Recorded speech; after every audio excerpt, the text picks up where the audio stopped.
மரகத தமால மலர் முட்டுகளை மொய்க்கின்ற பொன்னிற கருவண்டு போல் மாதவன் மார்பினில் வாசம் புரிந்தங்கு மெய்சிலிற் பேற்றும் விழிகள் பரவும் பல்வடிவத்தின் செல்வ வளமாகிடும் திருமகளின் அழகு விழிகள்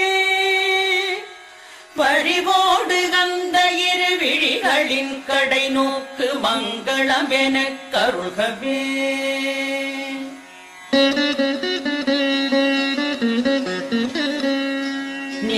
நீலமாமலரினில் உள் சென்று வெளிவந்து உலவிடும் பெண் வண்டு போல்